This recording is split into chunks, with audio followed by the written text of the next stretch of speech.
Good afternoon, guys. Emmy or Aiden, if you can let me know if you can hear me well. So before I begin at the 4:30 mark.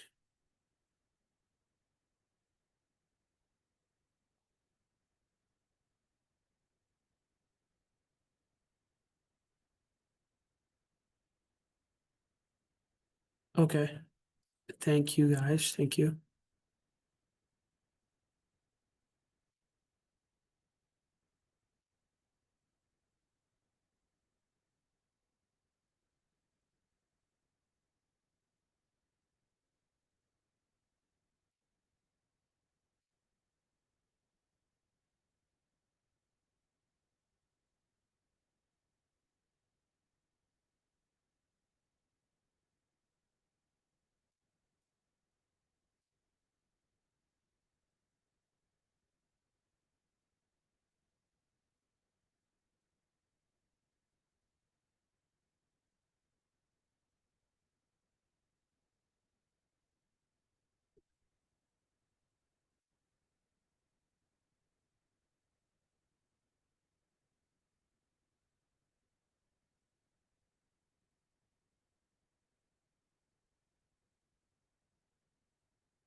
Okay. So we can go ahead and begin. Good afternoon, guys. To speak a little bit about course logistics before we continue where we are supposed to pick up from. A few things that I want to speak about is regarding the announcement that I made today. So this is really just for the students that are in the online section. This is going to be typical how you would see the recordings on Zoom. So it's just really um, is that this really correlates more to the students that are in person, is that there will be no in-person class or a live session next week. So the lecture will be recorded and uploaded instead. So you'll find the lecture under that specific week, which is week 13. So we're in week 12 right now. And so the lecture will be in week 13, starting um, it's just for next week, it's just on Monday. So the Wednesday picks up regularly as it is. And this week it is regularly as it is in person and online live. So I just wanted to explain that in case some students have any concerns or need clarifications. Okay, so also to note, assignment two is to be due on the November 9th, on the 9th. So this is this week, this Sunday. So just please plan accordingly, and it shouldn't be too difficult. It's more theoretical. There's not a lot of hands-on that is to be done. And everything can be answered from the slides. And if you have any questions, you can stop by in office hours or shoot me an email. Okay, so let's see where we at in the modules. So we're currently in week 12. So we're still in the network layer. So today we'll wrap up the network layer when we speak about the data plane. Next week we'll start the network layer, but we'll talk about the control plane. So we're gonna finish up the data plane layer today. So just a reminder of what we had last week. We talked about variations of subjects. We talked about hierarchical addressing. We talked about network address translation, IP version 4 and 6. I just want to summarize what we talked about very briefly so that you have a recap of what's going on, such that this lecture for today that I'll be presenting and that wrap-up lecture will be understandable. So we talked about this is our typical roadmap. Last week we covered everything under the IP. This week we'll cover everything under generalized forwarding, software-defined networking, middle boxes as well. So we know that this is the typical layer of the network layer, and this should be straightforward. We talk about basically subnetting, and you should have an idea, a general idea of what subnetting is, and we are basically just depending on the IP address we have, whether it's IP version 4 or 6, we are borrowing bits from the host, allotted bits for the network where we can make more subnets, more network segmentation, more network clusters, where on each specific cluster, the number of hosts is limited. So just keep that in mind. When you partition more subnets, you'll have a limitation of number of hosts on those subnets.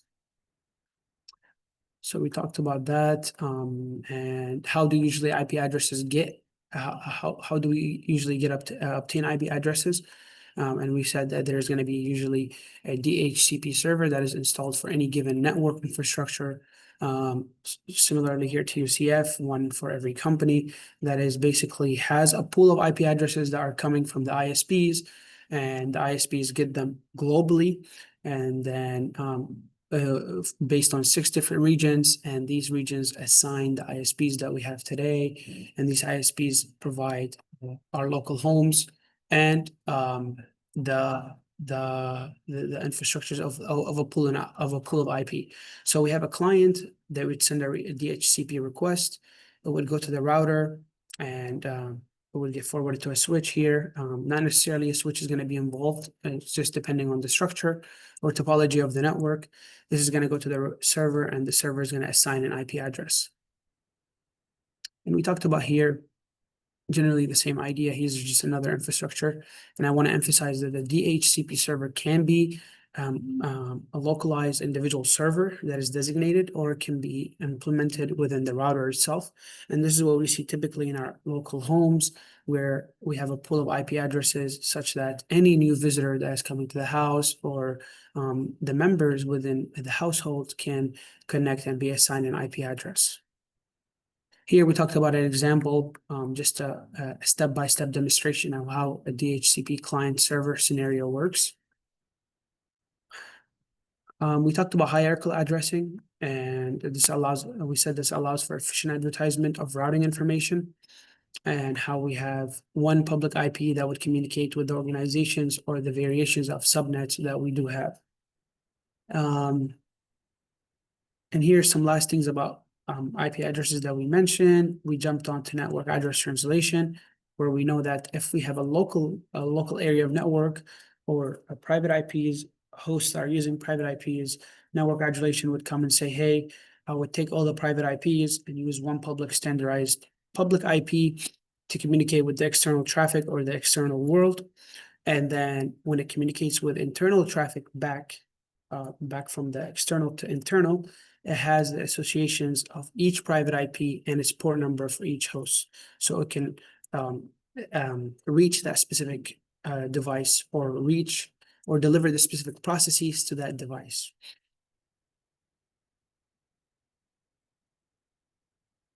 Here's how this network address translation would work. We have the private IPs and their private port numbers. They will use one standardized public IP and then variation of public port numbers. So we kind of have like a map. The router kind of has a map, and we said the network address translation is kind of like an embedded feature that is installed within the router that would do this task for us. We talked about IP version 5 and how it did not really become a major innovation in the networking industry, where it was only 32 bits. So the limitation of IP version 4 with the exhaustion, IP version 5 used the same 32 bits, so it did not really help a lot. We said IP version 6 is the motivation for IP version 4, where we have added, where it became 128 bits. And the datagram format for IP version 6 has increased. And we talked about tunneling and encapsulation is how in our current modern world, where we're using dual use of both addresses, how can we work these two addresses, or those different packets or segments within these IP version 4 and 6. And we obviously use tunneling, where we tunnel the datagram of IP version 6 within 4, and then as it reaches the IP version 4 router or IP version 6, it would just use the local or the datagram that is related to that router, and then the regular datagram will be delivered as usual. So that is the idea of tunneling. That's how we deal with having IP version 4 and 6 working at the same time. And here we give an example from a logical and physical view of tunneling. And basically here um, we have uh, we have various routers A, B, E, and F, and we know that B and E are using IP version 4 and 6. So here's an example: is that when we have a specific packet that is being sent, obviously the source and destination will be the same for both IP version 4 and 6. So that is going to be usually the same. It does not really change. The flow is also going to be the same of and when it comes to the idea of routing, is also going to be the same. It's just that we use tunneling that is related to IP version 4 or 6. And then depending on the packet, so depending on what is tunneled inside the datagram, whether it's IP version 4 inside of IP version 6 or vice versa. So when we send the packet from A to B, and this is an IP version 6 packet, there is going to be no issue. But when we are communicating with packet, when the packet is being forwarded from B to C, then we have to use tunneling, obviously, where we put the IP version 6 inside the IP version 4 till we reach router E, where it goes back regularly to using IP version 6. And we talked about the adoption of IP version 6, how it's being widely used and very popular now, and what are the reasons behind why it took a long time to deploy, and it took a long time for us to move from IP version 4 to 6, and we are still not fully transferred yet. We are in the process of being transferred. And we said there's a couple of reasons. Obviously, the protocols themselves is going to be one difficulty, the applications themselves, the devices themselves, the routers and physical network related devices are also going to be a conflict, or is going to be like one major withdrawal of that. So we're in the process of moving. I think with the upcoming years, obviously it's going to transform to fully using IP version 6. So that is where we left off in the last lecture. I just wanted to give a quick recap. If you for a detailed for the detailed lecture is also recorded, which was last week, primarily on Wednesday. So this week we are in week 12. So let us dive into our lecture. And this lecture is going to be basically more about generalized forwarding or software-defined networking.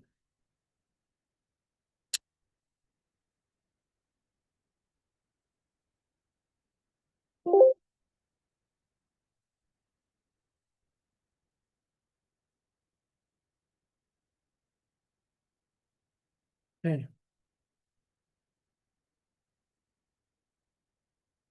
So as usual, the lecture is recorded, and some of the slides are borrowed from the book. So before we dive into the roadmap of where we are and where we should continue from, I want to talk about ACLs. And we know that when it comes to the brain of routers, we have software-defined networking, which is basically a centralized hub that would allow us to manage multiple network devices and make decisions for them. But when we talk about the traditional networking, the early days of networking, we want to understand how routers would forward data and would kind of like filter for the incoming and outgoing data. And it basically uses ACLs and basically access control list. That is the full word of ACLs, or the acronym of that. So basically, access control list it was developed the early days of networking, and software-defined networking came and replaced it. So routers play a key role in controlling incoming traffic. So whether we have incoming traffic coming in, we need to control it and manage it. And we obviously examine the headers of the packet that is coming in. So that is whether it's IP version 4 or 6, we examine the key details of the packet, like the segment. And then we can apply rules to deny traffic based on defined conditions. So we basically allow conditions that are configured on the router so we can allow incoming traffic to go through, or basically deny it. So access control list is going to be basically a set of rules that we define that is going to be used by routers.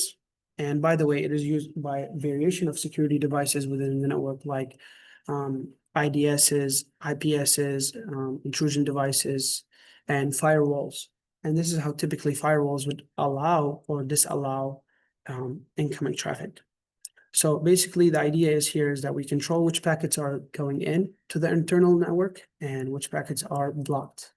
So this will help enforce security policies and reduce unnecessary traffic. So the way we can filter for the incoming packets that are coming in, we can either filter by layer 3, which is the transport layer. Layer 4, the transport layer, or we can filter by network layer, which is layer 3.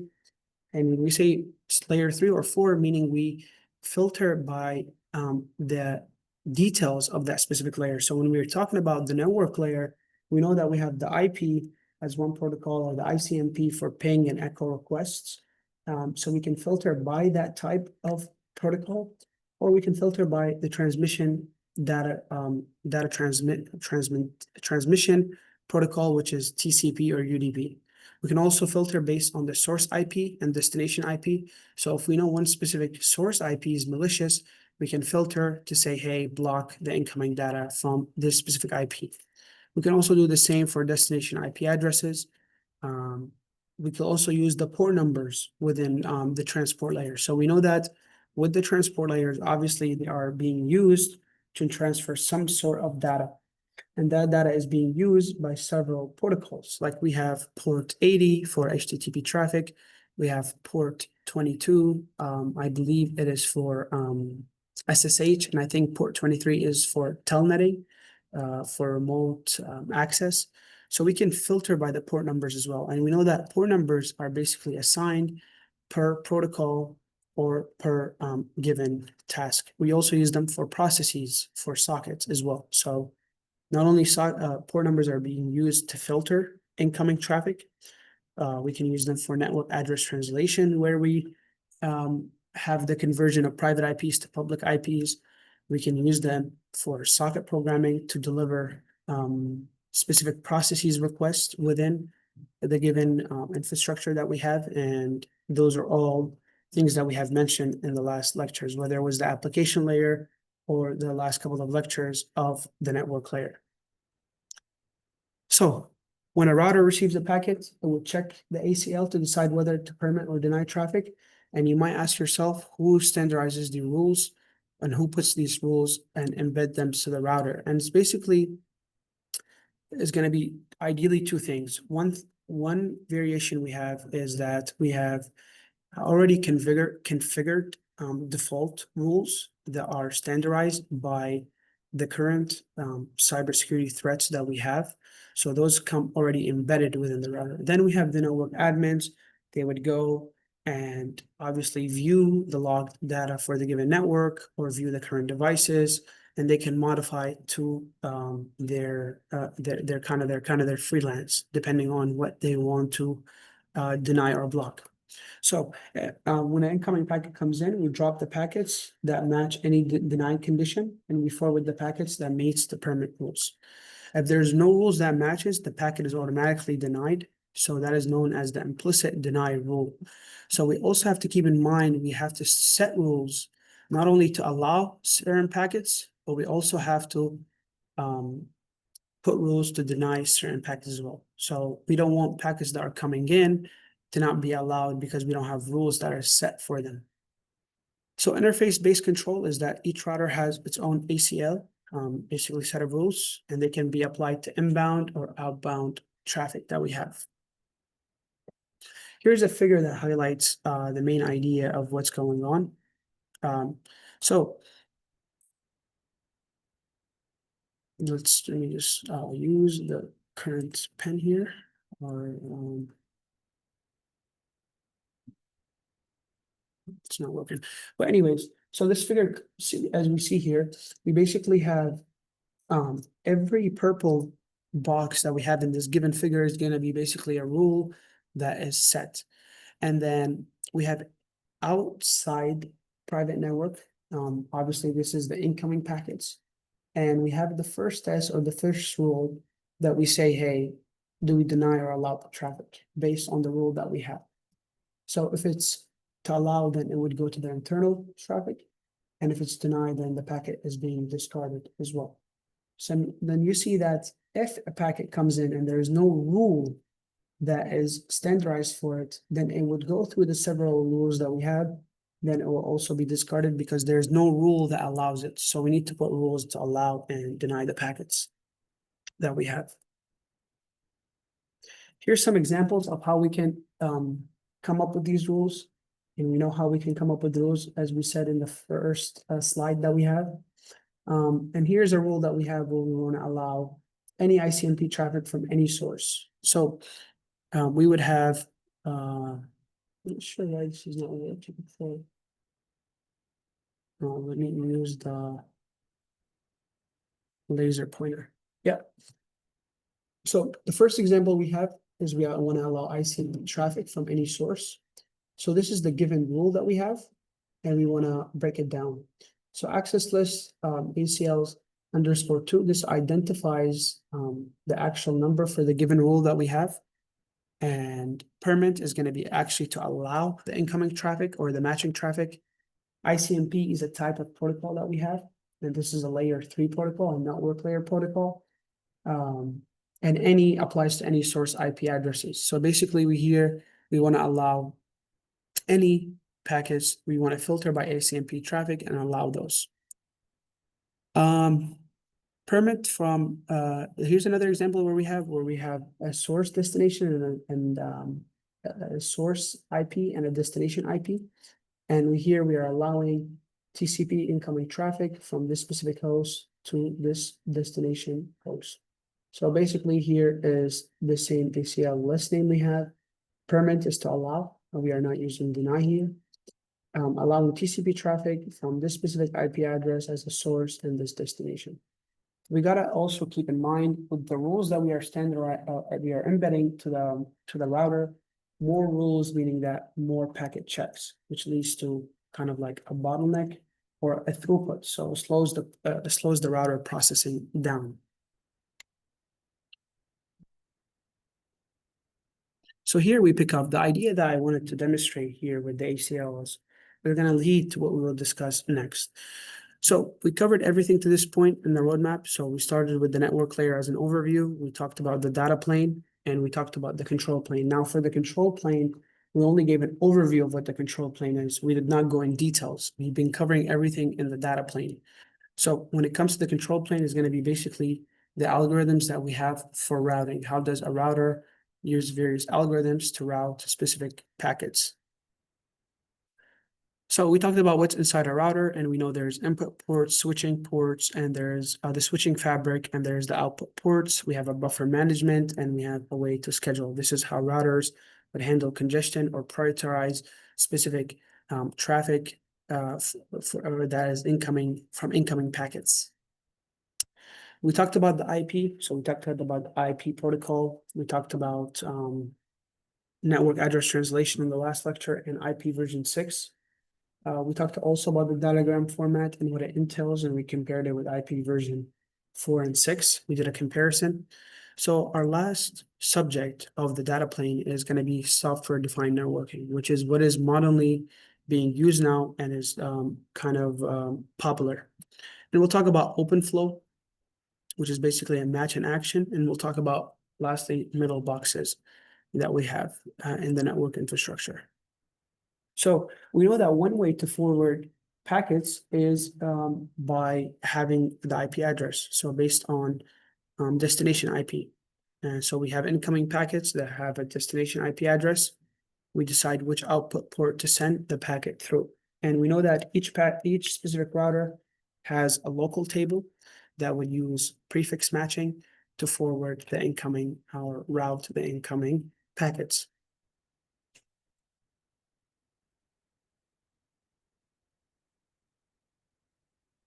So the concept of match plus action is that instead of forwarding based on destination, what routers can do is they can match any specific field in the packet header, and then once there's a match, an action is taken, such as forwarding, dropping, modifying, or lagging. So this is kind of similar to the ACL's rules that we have defined and standardized.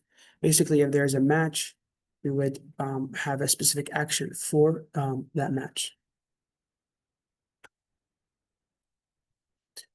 In traditional IPs or traditional routers, packets are going to be forwarded based on their IP address. So this is the model that we have been using so far. We have not talked about software-defined networking. So it is straightforward, but it's limited. In generalized forwarding, we can have many headers that can be used for us.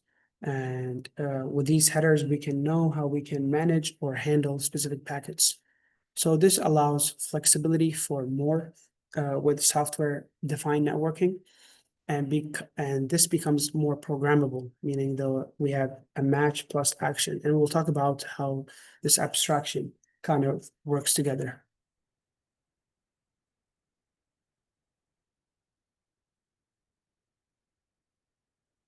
So we have OpenFlow, and when I say OpenFlow, this is going to be a protocol that defines software defined networking, and this is basically what is being used to achieve this specific kind of model of software defined networking. So this is going to define communication between the controller and the network switches that we have. So it could be the switches, it could be the routers that we are modifying. So we are acting as the big brain here. The controller installs flow rules, match, and action on switches. And we have switches that would forward the packets based on the control defined rules that we set. So it separates control plane logic from data plane, which is forwarding. So the control plane is basically going to be the logic of what's of the given infrastructure, and the data plane is going to be just generally forwarding the data that we have. So this makes that with the OpenFlow, it makes the network programmable and centrally managed. As we see, each specific device, each switch is going to be controlled by a centralized hub, which is the software-defined networking. And software-defined networking uses OpenFlow as a protocol to achieve that. So let's talk about the abstraction with match and action that we have, and we want to see how this model works. So we have a router, and it would have a flow table where we have match and action. And basically, this is going to be what's structured inside a router or a switch. And this table is going to be basically a set of rules that we have. If we see any of these rules, then we can take a specific action that would lead to it. So here we have a flow. This is going to be defined by the header field values. These can come from the link layer, network layer, transport layer, as we've seen with the ACLs. And then we have generalized forwarding, where applies to simple packet handling rule based on those fields. So this is going to be a flexible design that uses these specific headers and can forward the packets rather than destination-based or traditional-based forwarding. The match that we have is going to be basically, there's going to be field that identifies patterns in the packet headers. For example, we are matching a specific IP address or a specific port number or protocol. And then the action is going to be basically what happens to that matching rule, or what happens to that packet that has this matching rule, whether it's forwarding, dropping, or modifying, or even sending the packet to the controller for it to make a decision with that. And then we also have priority, which helps the router overlapping matching patterns. So this ensures the rules take priority. And we have counters that take statistics such as the number of packets, the bytes matched by each rule. So these are kind of like least main rules, but least main kind of details within the software defined, but they are kind of essential as well. So these counters are important, like for us to just monitor the performance and manage the flow behavior that we have. So here we want to see an example that is given and how we can make an action for it. So here We have a destination. Basically, we have a new given table, and the first rule that we have is that if the destination matches the 3.4 as a destination, we forward the packet. So the packet is going to be forwarded, and that is going to be the action. The match is going to be what we have in blue.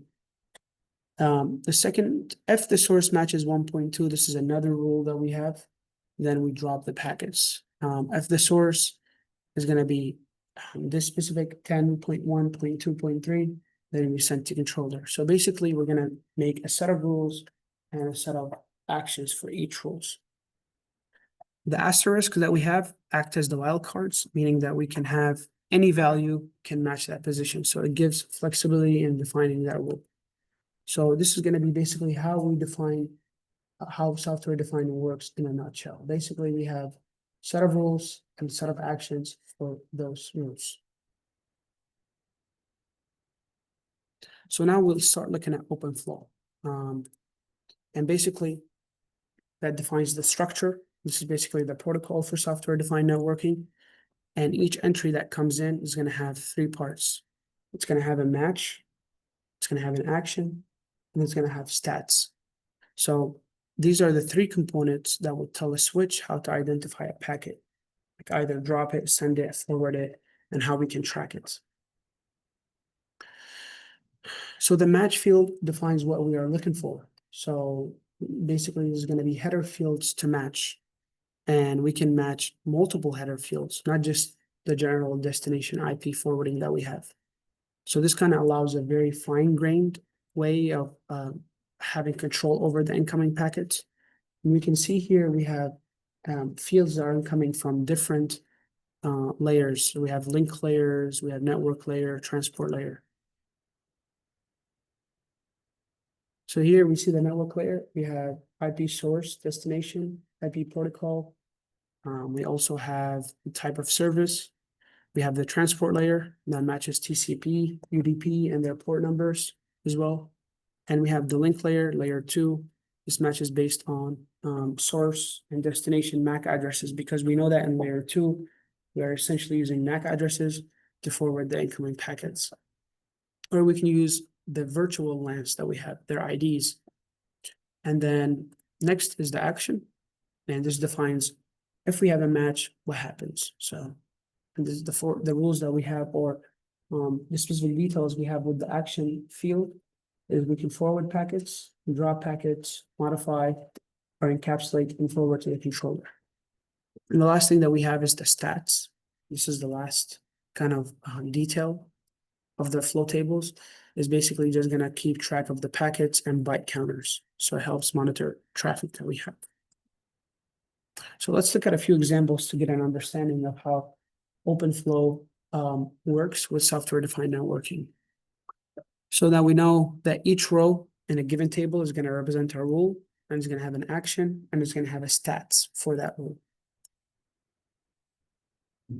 So here we have destination-based forwarding, and this is the original way that we had before software-defined networking.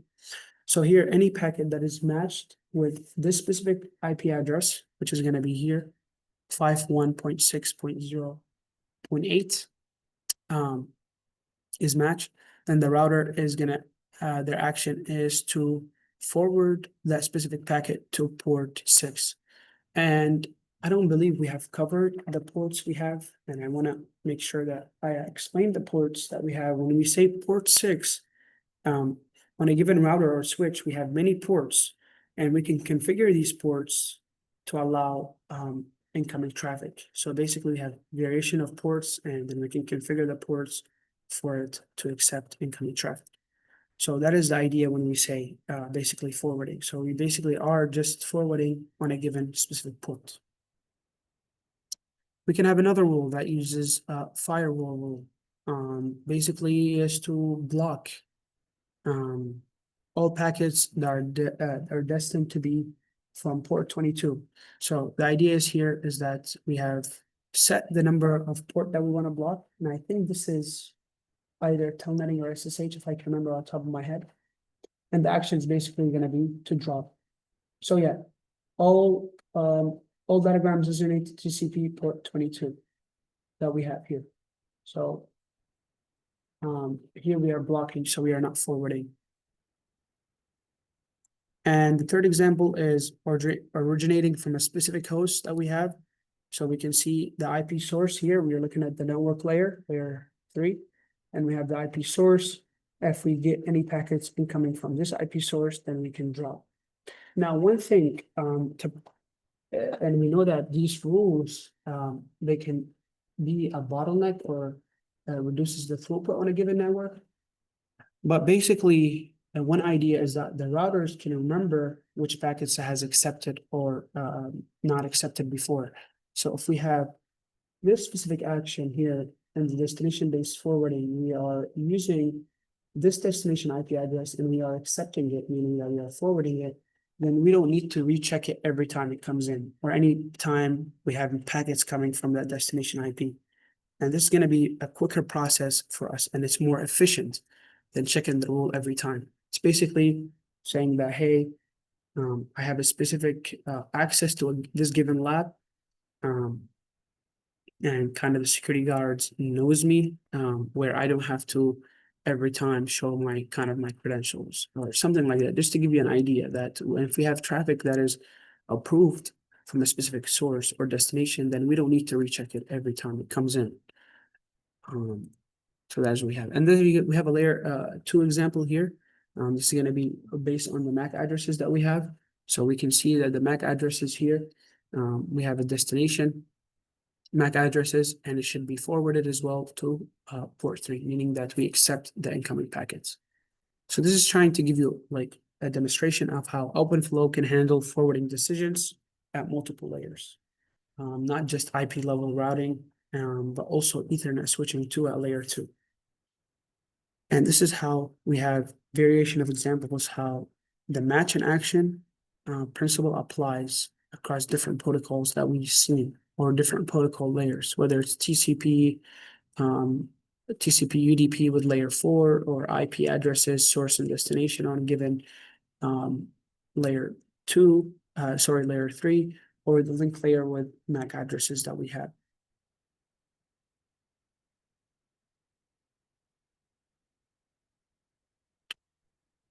Now, the OpenFlow abstraction that we have with the match and action model is also unifies other network devices that we have, not only the routers. So if we have a router, we have a switch, we have a firewall, we have a NAT. Basically, we have a hub, a controller, the software-defined networking. This acts as a controller to manage the whole given network. So if we have devices other than switches, then we also need to manage those as well. So this specific model, the OpenFlow abstraction model, works for every other device that we have, whether it's a router. So if we have a router, we can do the match based on longest IP prefix that we have seen. So the action is to forward the packets out to a specific link. We also have a switches where we can match based on destination MAC addresses. We can have a firewall, and that we can match based on IP addresses, TCP, UDP port numbers. So the actions are going to be what they decide. It's going to be either permit, deny, or forward the packet to the controller. We also have network address translation, so that, and we know what network address translation does. So the match is on the IP address and port. We can do that as well. So we can set these other devices within the given network that we have, or even protocols, or even these embedded features to use this OpenFlow abstraction way that we have. So this is how software-defined networking or OpenFlow provides one consistent abstraction across different network devices that we have. Here's another example that we have, how it can coordinate behavior across multiple switches in a network. So here we have 3 switches, and we have switch 1, which is here, switch 3, and switch 2. And for each switch, we have connected nodes or connected hosts to these switches. And here we have the controller. So this is going to be what's going to manage the whole given network that we have. So it manages everything here. Okay, so here is that we have a rule that says datagrams from host 5 and host 6 should be sent to host 3 or 4 via via switch 1, and from there to switch 2. So let's read it again. So we have host H5, and that is going to be here, host 5, and host 6 should be sent to host 3 or 4. So we want to send any packets from this incoming data to send to switch 2, but they must be forwarded to switch 1 first, and then they will be forwarded to the switch 2 that we have. So basically, the red here is going to be the actual forwarding, the forwarding path in action. So we see that we have traffic coming in from host 6 and 5, and it is being sent to source 1 or switch 1 here. And then this specific packet to be forwarded from switch 1 to switch 2 is obviously being forwarded to host 3 and 4 that we have. That is under the umbrella of switch 2. So does that make sense? Does that give you another example? Okay. So this is basically going to be a centralized way of how we can manage the given network. So here we have the same rule, and we know that each switch uses its own flow table. So we have a flow table for each switch. So here we have a rule. This is us looking at the example we just had, but we were looking at the tables for the given routers. Okay, so the first thing that we have is that the source IP is 10.3 and the destination IP 10.2. Is going to be the match that we have, and we're gonna forward it to using port 3. So here that we have, and we know that port 3 is connecting switch 1 is being connected through switch 1 and through is being connected from switch 3 to switch 1 that we have. So that is the first rules that we have for this given switch that we have, or router that we have. Next, we have switch 1 that handles traffic from switch 3. So we are getting packets being sent from switch 3, and we're at switch 1 currently. And we have basically, if these given rules matches, so if we have a source that is coming from 10.3 or 10.2, which is coming from here, then we would forward it to host 4 that we have. So that is basically going to be the ID. So we continue the path. And then here, the last thing, finally, the packets are received to the destination, which is the second switch that we have. So source 2 that we have. And if the destination IP is going to be the actual IP destination that we are supposed to receive, then we forward it to 3 that we have here for this device. Because originally we are wanting to forward data from host 6 and host 5 to host 4 and host 3. So we must forward it to host 3, and then this one is going to actually deliver it to host 4. So this is going to be the match and actions for every given switch that we have. So it's going to take a rule. And here we are, just the rule is that we are matching based on IP source and destination, kind of the traditional way that we have. And based on a given rule, we forward it based on the specific port number that we have, or specific port that we have. So this is how the match and action works. And it's going to be basically an orchestrated flow that we have that manages the entire network using the controller that we have. So this is kind of just like a summary of generalized forwarding or software-defined networking. Is that basically we have the match plus action, meaning we have matching bits in the header at any layer, and then take an appropriate action. We know that match can happen across different layers, either the link layer, network, or the transport layer. And we know that once a match is found, the router is going to either take an action to drop, forward, or modify the data. And these are going to be the local actions that allow us to program network-wide behaviors. So they're coordinated through software-defined networking. This concept represents network programmability. So where we have each packet can be processed based on programming rules, giving per packet control over what happens in the network. And the roots of the idea, it goes back to active networking, where each packet handles can be customized. So today this has kind of been evolved and advanced, and we have advanced approaches like P4, which supports full programmable data planes that we have. This is kind of outside the lecture, but I figured I include it just to tell you a little bit about P4. And P4 stands for Programming Protocol Independent Packet processors that we have. And it's going to be an open source language. And basically it is designed to program how network devices handle packets, all the data plane level. And with the developers of P4, they can customize or define logic of how packets should be parsed, matched, and processed. And before using P4, hardware vendors had full control of networking features, like updates could take years for that. So P4 came and changed the way that this works by making networking more programmable and independent of specific hardware. So this kind of brings flexibility, rapid innovation that we have, similar to what OpenFlow did, but now much at a deeper programmable level that we have. So if you want to check this out, you can just type in P4. Yeah. The network tools have to support it though, right? They can have that for architecture.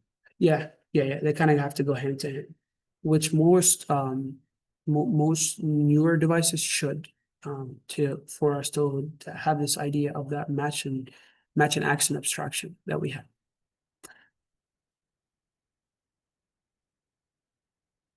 So here we are moving to our last topic of the data plane, which is middle boxes. And these are the devices that perform extra work beyond network functions and beyond basic forwarding that we have. So they're gonna sit along between the sender and receiver, can modify, filter, and redirect traffic. Common examples that we have is network address translations that are installed on the routers. We have firewalls that can be internal between the external and internal traffic, or it can be on host-based that can monitor a specific device.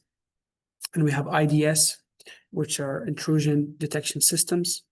So we'll start looking at the functions like the middle boxes perform and why networks rely on them from a security perspective and also from a throughput and bottleneck perspective.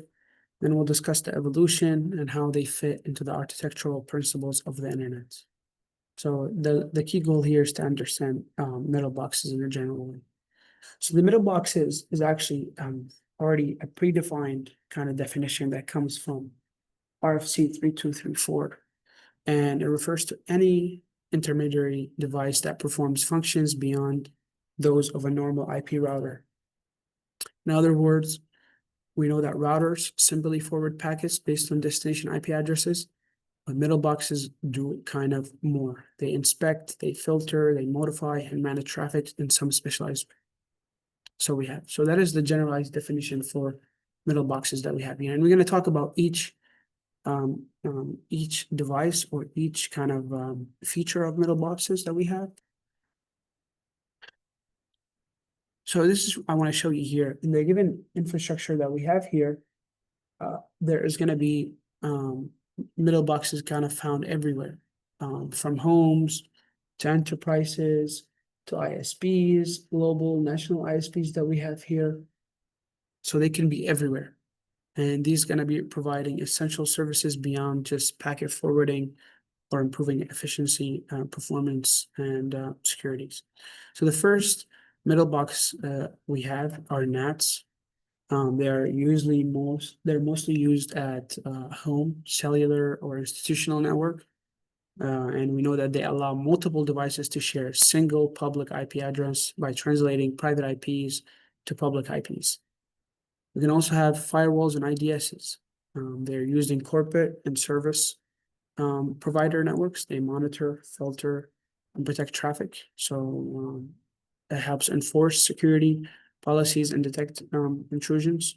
And those security policies that are implemented is going to be actually the actual rules that we have, the ECL rules. We have load balancers, and these are going to be common in big data centers or enterprises. They're going to distribute incoming traffic that we have and keep the system responsive and prevent overload. And we have application-specific middle boxes that appear in content distribution networks and service provider networks. So they perform customized functioning such as caching, filtering, or optimizing application data. And we know that with these content distribution networks that we have, one benefit of having those is to cache. And we said that YouTube, Netflix would use those to distribute its services to users, or to cache these such that it would be requested. When it's requested from a specific user, it is sent back in a fast way. Caches, they're web proxies. They're kind of deployed in web applications, or they're also deployed in content distribution networks that would store popular content closer to users. So this reduces delay, saves bandwidth, and improves user experience.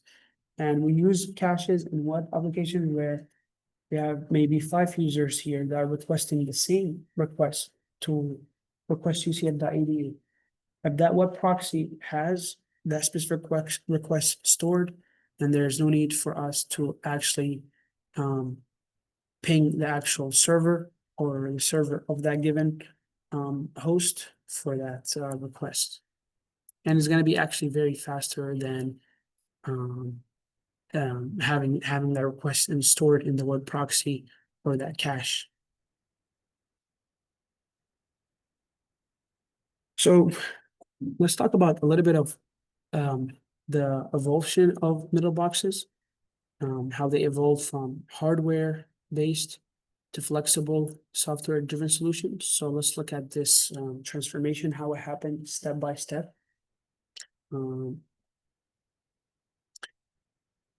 So we have early middle boxes were proprietary hardware. So they were built and controlled by specific vendors that we have. And today we are moving towards white box hardware with open APIs. This enables programming, local actions, and we said that we can have match and action.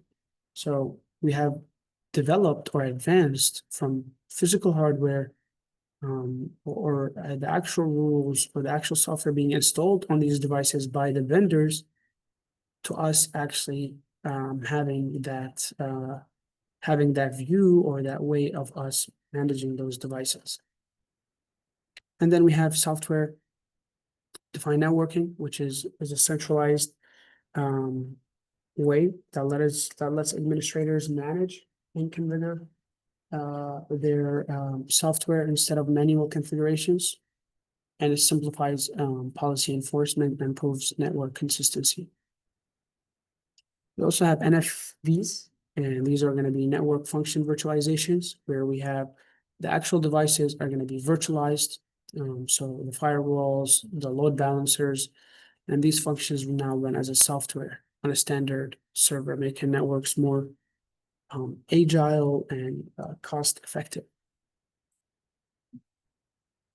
This is the IP in a view of our hourglass that we have.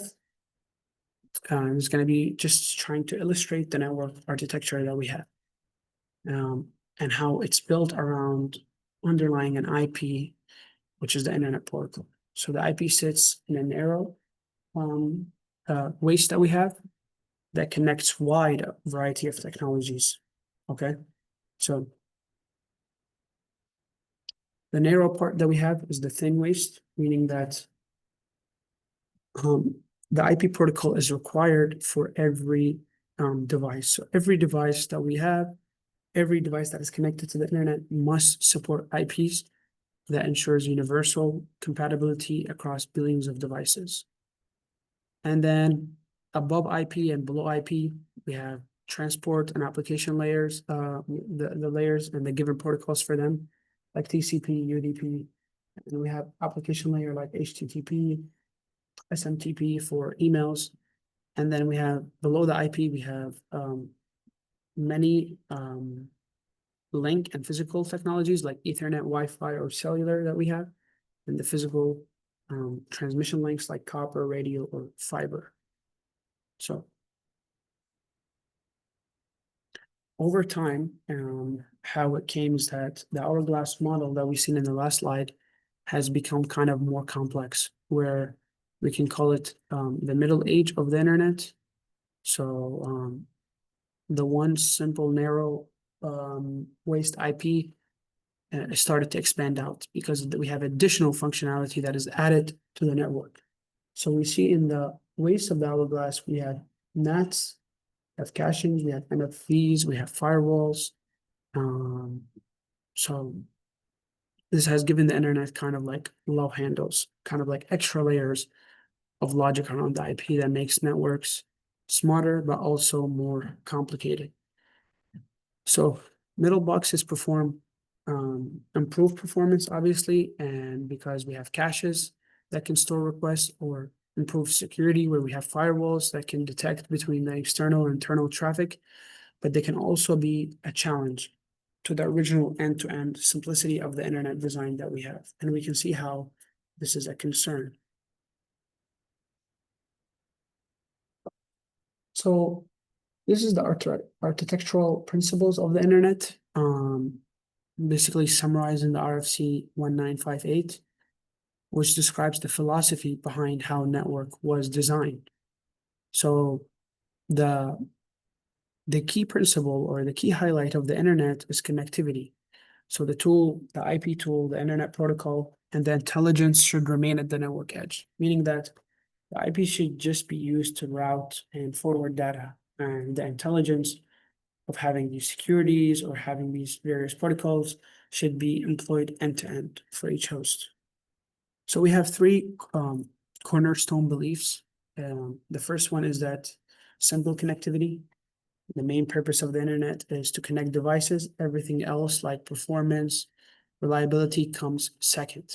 The second is the IP protocol is the narrow waist of the internet that we have. And we know that the IP acts kind of like the universal glue that connects all hardware technologies and applications that maintain simplicity and compatibility. And then we have intelligence, and we said that we want to keep the intelligence around the edges of the network. This means like the end devices like laptops, smartphones, they should handle most of the processing and control instead of the routers in between.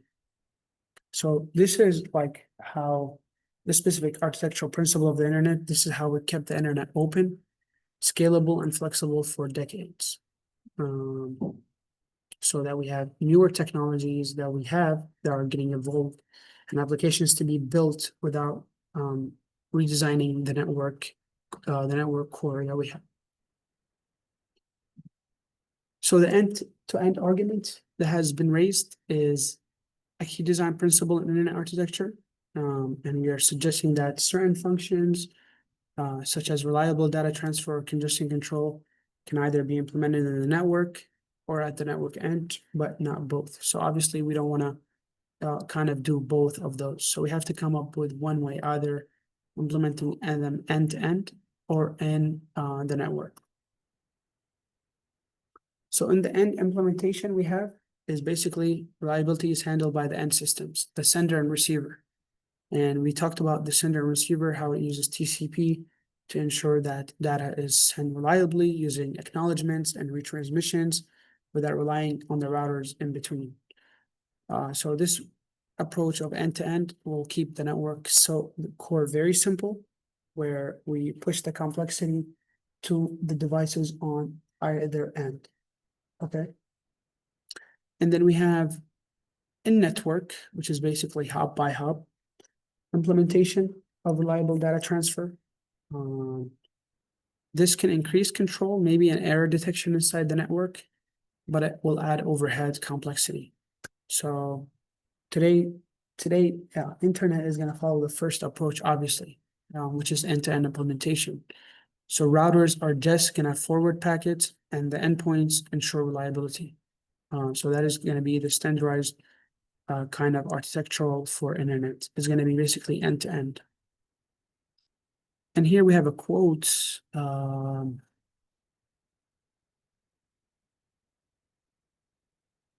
Saltzer, Reed, and Clark. This is the paper that first defined end-to-end arguments. And basically, it states that certain networks functions can fully and correctly be implemented with the help of end systems, like the devices and the applications, for communication. So if we want to ensure reliable file transfer or complete encryption, it can be verified at endpoints, not by the routers that are in the middle. So the network can offer partial help, like packet retransmission, but the correctness always going to be tied to the endpoint. So this is why the internet design is just keeping the core simple, and pushes intelligence to the edges that we have. So now let's talk about the intelligence. So where does the actual intelligence of the network actually lives? Meaning most of the control, logic, and processing happens. So we're going to look on a time span of the intelligence. So we have here the first, which is the 20th century. So the intelligence was inside the network switches. So the phones were simple. All the routing, call control, logic were managed by the central network that we have. With early internet, pre-2005, the core network became more simpler, and the intelligence moved to the actual edges, to computers, servers, and systems. This kind of allowed users and applications to innovate independently without changing the core internet. And then after 2005, post 2005, we began to have programmable network devices. So routers and switches can be customized using software, and this kind of blurred the line between edge and core functionality. So at the same time, intelligence and computing power at the edge exploded with powerful servers, cloud systems that we have, and users that are running advanced applications. So today, modern internet combines both smart, intelligent, programmable networks, and massive intelligence is at the given edges, like the routers, the devices, the applications, basically anything that is end to end, on an end-to-end based. So that wraps up chapter 4, which is focused on the network layers data plane. We covered how packets are forwarded and the logic behind modern networks. We explored the overview of the network layer and its role in communication. We said that the key task of the network layer is to forward data, right? To forward the incoming data that we have. When we talk about forwarding, we are basically talking about routing inside the routers. And we have seen that so far that routers need to find the best, most efficient path that we have. So that is what we're going to discuss in the next chapter, basically. We talked about what's inside a router. This includes input ports, output ports, switching fabrics. We talked about the IP protocol and its datagram, which is the internet foundation today. We talked about IP version 4 and 6 and differences between them. We talked about subnetting. We talked about generalized forwarding, software-defined networking, which is the most intelligent way of having systems take most of the responsibility, like encryption, security, and the other variations that we have. And we talked about middle boxes that we have, which is specific functions like network address translations, firewalls, load balancers, pub caches, proxy servers, and others that we could have. So now a key question remains, and this is kind of gonna open the door for the next chapter that we have, is we saw the forwarding tables that we have, that drive packet forwarding actually. How are these actually computed? So we're gonna look at the tables that we have, and or the flow tables and the forwarding tables, and we're gonna see how they are computed. So the answer is gonna be the control plane.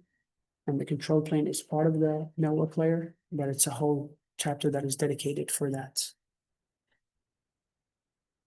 And here's one more thing that we need to talk about before we wrap up the data plane, is IP fragmentation and reassembly. And this is basically going to be about how the network link has a limit of how much data it can accept. So we have a given network figure here. We have devices, routers, and we have links between these specific switches and routers and these devices. And we know that each link has an MTU, which is a maximum transmission unit. So different link types like Ethernet or wireless Wi-Fi have different MTU sizes. So not all parts of the network can handle the same datagram size. So we kind of have to come up with a way where we have a large datagram that is traveling and how it can exceed. We can take the scenario that the packet is exceeding that size. What can we do to it? It's going to be basically fragmentation and reassembly. So let's see the first thing that we have. So we have a data that is being sent here from this given say router or switch anyways. So the incoming packet or the packet that is being sent is large for that transmission link. So you want to see what we can do to it. So the idea is that we're gonna split the datagram into smaller pieces. And this is the idea or the process of fragmentation. So as you can see here, in is one large datagram and out are three smaller datagrams that we have. So basically, the router is going to divide the large datagram that is coming in into smaller fragmented segments. And each fragment is going to get its own IP address, which is going to be usually the same. So it's basically, think of it, these three smaller datagrams are basically three individual packets that are being sent in. But in this case here, we have one datagram that is very big, so we fragment it into three smaller datagrams. And these fragments or diagrams are going to travel individually. It can take different paths. They might not take the same path, but they will be reassembled before reaching the host. So that is the second part of when it comes to a datagram having a datagram is exceeding the link of the MTU. So let's see how reassembly is done. So once the packets are being reached to the host, they are reassembled back into the original way, and the reassembly is going to only happen at the destination host, not at the other routers or the other routers that are in path to route these specific datagrams. So the IP bits are going to be crucial, and they're going to help us with reassembly. So let's take a look at reassembly.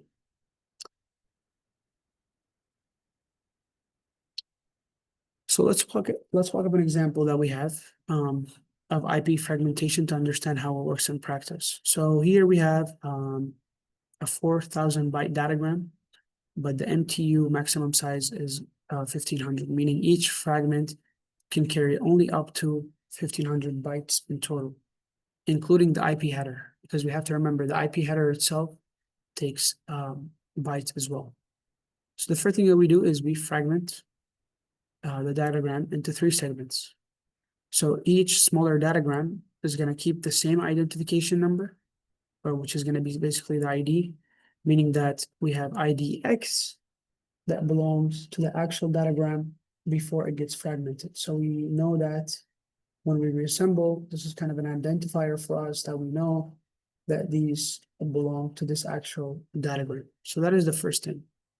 We have the frag flag and the offsets that we have here. And these are going to be updated once the fragment position and whether more fragments to follow. So here, if we look at this, Since each IP header is 20 bytes, we want to make the maximum size of the fragment datagram is going to be 1480. So that is going to be the actual data minus 20 for the IP header. So the first fragment datagram that we have, the length is going to be 1500. The flag is going to be 1, and the offset is going to be 0. That means it starts the sequence, and more fragments are going to be coming in. Okay, and we have the second one is going to be so the second is going to have a length of 1500. It's going to have a flag of 1, but its offset is going to be 1480 divided by 8. And the offset here is going to be 185. That counts the data in units of 8 bytes that we have. And the final segment that we have is the length of 1040. And that is the remaining bytes we have. And the flag is going to be 0, since this is the last piece of the fragmented datagram.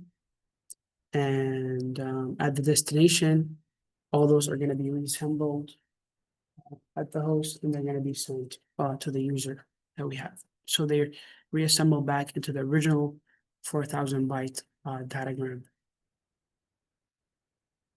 So that is generally it. So next Wednesday, we will pick up on the control plane of the network layer. And just keep in mind that next Monday, there's gonna not be a live class or an in-person class. It's gonna be recorded and uploaded. So I have made an announcement for that, and I said it in the beginning of the lecture, but I just wanted to say it again, such that everyone in here also knows, or if you joined a little bit late. So that is gonna be it. So if you don't have any questions, you guys are free to go. And for the ones on Zoom, I'll see you on Wednesday.